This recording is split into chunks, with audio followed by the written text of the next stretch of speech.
Bonjour mesdames et messieurs, bienvenue dans Info d'Afrique. Tout d'abord, n'oubliez pas de liker, de vous abonner et de sonner la cloche de notification pour ne pas manquer à nos prochaines vidéos. Allez, c'est parti. Coopération, Chinois et Burkinabés se découvrent culturellement. En marge de la cérémonie officielle d'ouverture du séminaire organisé à l'endroit des responsables de médias et journalistes du Burkina Faso, le mercredi 10 avril 2024, à Beijing, en Chine, il est intervenu une rencontre d'échange entre autres Chinois et Burkinabés. Il s'est agi, pour chacune des parties, de mieux faire connaître son pays, son patrimoine culturel, etc. La première véritable activité, après la cérémonie officielle d'ouverture du séminaire organisé à l'endroit des responsables de médias et journalistes du Burkina Faso, a été une rencontre d'échange et de partage.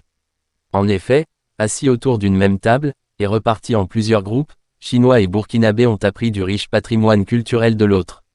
Ils ont aussi parlé du monde médiatique de leur pays et bien d'autres questions.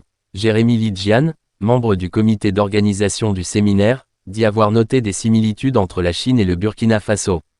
Avant NDLR, le séminaire, je ne savais pas beaucoup de choses sur le Burkina Faso comme de nombreux pays africains. À travers cette activité NDLR, rencontre d'échange, j'ai beaucoup parlé avec le représentant des responsables de médias du Burkina Faso. J'ai compris que la Chine et le Burkina Faso possèdent des points communs. Par exemple sur le plan ethnique, nos deux pays possèdent, tous les deux, différentes ethnies et parlent différentes langues. Deuxièmement, c'est sur l'objectif de ce séminaire.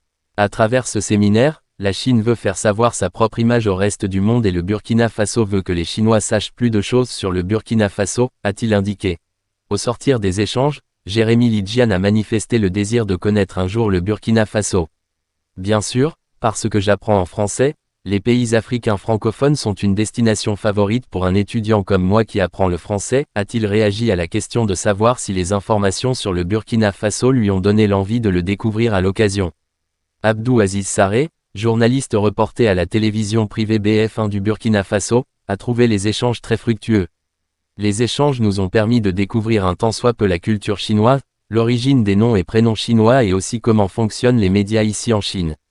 Ça nous a également permis de partager avec les Chinois la culture burkinabé, notamment ce que représente le Faso d'Anfani pour le Burkina Faso ainsi que le chapeau de Saponé, a-t-il avancé.